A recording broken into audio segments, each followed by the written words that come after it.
अब हम करेंगे क्वेश्चन नंबर 1।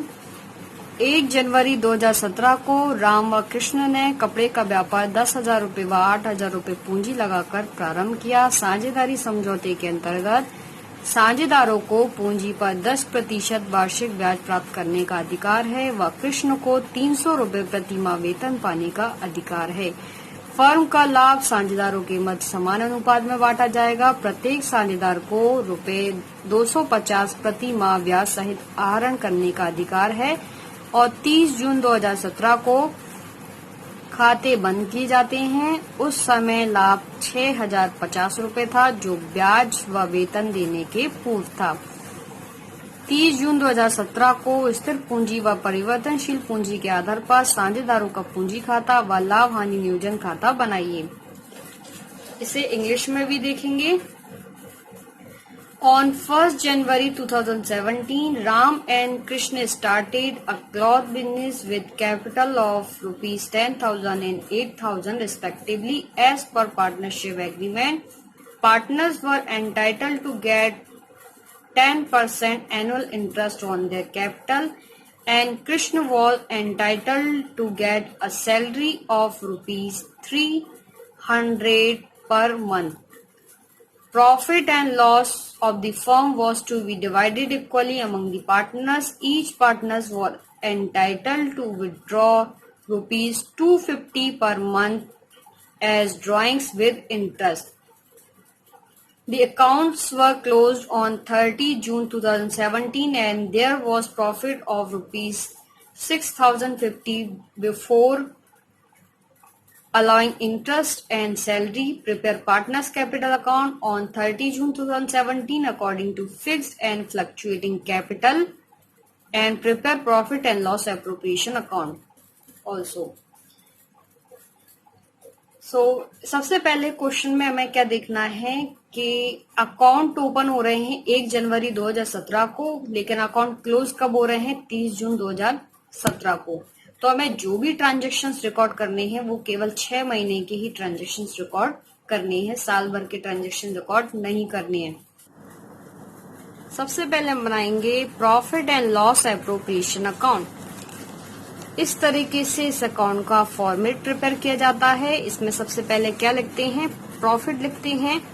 कितना दिया गया है प्रॉफिट, 6,050 रूपए, और ये इंटरेस्ट और सैलरी देने से पहले का प्रॉफिट है। इसे हम कहाँ लिखेंगे, प्रॉफिट लॉस एप्रोप्रिएशन अकाउंट में क्रेडिट साइड लिखेंगे, बाय बैलेंस बीडी करके 6,050 रूपए।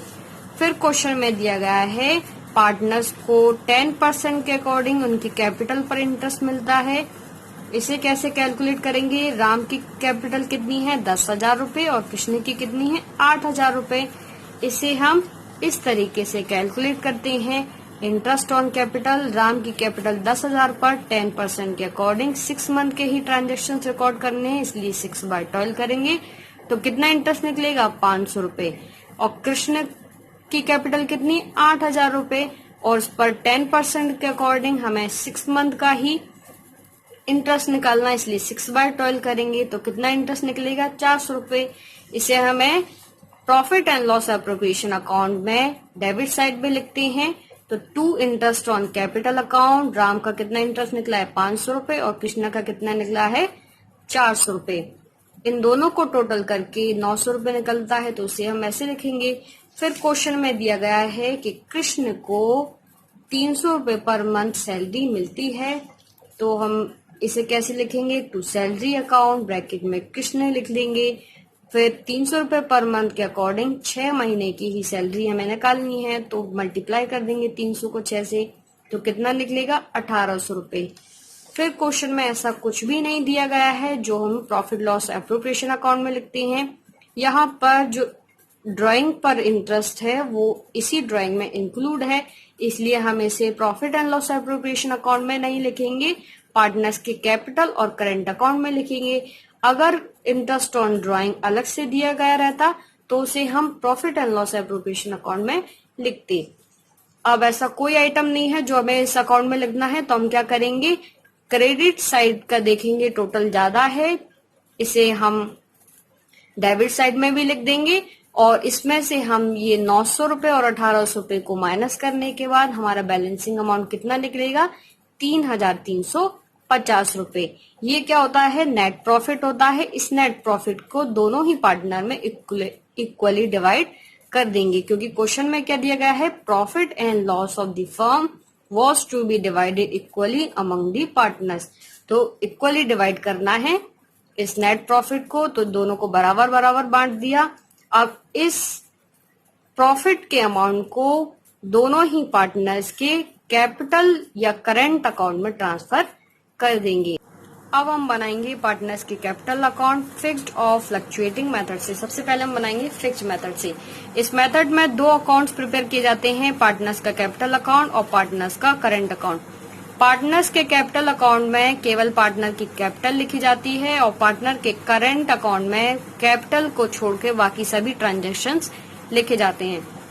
पार्टनर्स के कैपिटल अकाउंट में सबसे पहले हम ओपनिंग बैलेंस लिखते हैं। क्वेश्चन में कितना दी गई है कैपिटल, राम की 10,000 रुपए, कृष्ण की 8,000 रुपए। तो दोनों के कॉलम में लिखेंगे बाय बैलेंस बीडी करके, राम के कॉलम में 10,000 रुपए, कृष्ण के कॉलम में 8,000 रुपए। क्वेश्चन में कोई एडिशनल कैपिटल नहीं दी गई है, ना ही किसी पार्टनर ने कैपिटल को विड्रॉ किया है, तो इसे ही हम क्लोजिंग बैलेंस मानते हुए डेबिट साइड में भी लिख देंगे। फिर उसके बाद हम बनाते हैं पार्टनर्स का करंट अकाउंट। इसमें सबसे पहले हम क्या लिखेंगे, इंटरेस्ट ऑन कैपिटल अकाउंट, जो हमने इंटरेस्ट कैलकुलेट किया है पार्टनर का 10% के अकॉर्डिंग 6 मंथ का 500 रुपए और 400 रुपए। इसे हम करंट अकाउंट में भी लिखेंगे, दोनों पार्टनर के कॉलम में 500 रुपए और 400 रुपए। फिर हम लिखेंगे सैलरी, कृष्ण को कितनी मिल रही है, 300 रुपए पर मंथ के अकॉर्डिंग, 6 मंथ की कितनी है, 1800 रुपए। फिर profit and loss appropriation account से जो नेट प्रॉफिट निकला था उसे हमने इक्वली डिस्ट्रीब्यूट किया दोनों ही पार्टनर को, तो इस नेट प्रॉफिट को भी लिखेंगे दोनों पार्टनर के कॉलम में। फिर क्वेश्चन में दिया गया है 250 के अकॉर्डिंग ड्राइंग्स करते हैं ये पार्टनर, तो 250 के अकॉर्डिंग 6 मंथ की ड्राइंग्स कितनी होगी, 1500 रुपए। तो दोनों पार्टनर के कॉलम में लिखेंगे 1500 रुपए 1500 रुपए। फिर क्रेडिट साइड का टोटल करेंगे दोनों ही पार्टनर के कॉलम का, इस टोटल को हम डेबिट साइड में भी लिखेंगे और इन टोटल में से हम ये ड्राइंग्स के अमाउंट को माइनस करने के बाद जो बैलेंसिंग अमाउंट निकलेगा वो हमारा क्लोजिंग बैलेंस होगा करंट अकाउंट का, पार्टनर्स के करंट अकाउंट का। फिर इस तरीके से ये फिक्स्ड मेथड के अकॉर्डिंग ये पार्टनर्स कैपिटल अकाउंट और करंट अकाउंट प्रिपेयर किया जाता है। अब हम फ्लक्चुएटिंग मेथड से पार्टनर्स का कैपिटल अकाउंट प्रिपेयर करेंगे। इस फ्लक्चुएटिंग मेथड में केवल एक ही अकाउंट प्रिपेयर किया जाता है, जिसमें पार्टनर्स की कैपिटल के साथ साथ अदर ट्रांजैक्शंस भी रिकॉर्ड किए जाते हैं। इसमें सबसे पहले लिखते हैं पार्टनर्स की कैपिटल बाय बैलेंस बीडी करके। पार्टनर्स की कैपिटल दोनों कॉलम में कितनी दी गई है, 10,000 रुपए और 8,000 रुपए, दोनों के कॉलम में दोनों की कैपिटल लिख देते हैं। फिर इंटरेस्ट ऑन कैपिटल जो हमने कैलकुलेट किया है दोनों के कॉलम में लिख देंगे। सैलरी केवल कृष्ण को मिल रही है, इसलिए कृष्ण के कॉलम में कृष्ण की सैलरी लिखेंगे 6 मंथ के अकॉर्डिंग 300 रुपए पर मंथ जो मिलती है, और राम को कोई सैलरी नहीं मिल रही इसलिए राम के कॉलम में हम डैश करेंगे। फिर profit and loss appropriation account से जो नेट प्रॉफिट निकला था, जो इक्वली डिस्ट्रीब्यूट किया था दोनों पार्टनर को, उसे लिखेंगे दोनों के कॉलम में। फिर ड्राइंग 250 पर मंथ के अकॉर्डिंग 6 मंथ का ड्राइंग 1500 रुपए निकलता है, तो दोनों के कॉलम में लिखेंगे। फिर क्रेडिट साइड का टोटल करेंगे दोनों ही पार्टनर के कॉलम का, इसे हम डेबिट साइड में भी लिखेंगे। इस टोटल में से हम ड्राइंग के अमाउंट को माइनस कर देंगे तो हमारा क्लोजिंग बैलेंस निकलेगा 10,675 और 10,375 रुपए। तो इस तरीके से फ्लक्चुएटिंग मेथड से ये पार्टनर्स का कैपिटल अकाउंट एक ही अकाउंट प्रिपेयर किया जाता है। इस तरीके से हमने ये क्वेश्चन नंबर 1 कंप्लीट किया, जिसमें हमने बनाया profit and loss appropriation account और पार्टनर्स के कैपिटल अकाउंट फिक्स्ड और फ्लक्चुएटिंग मेथड से।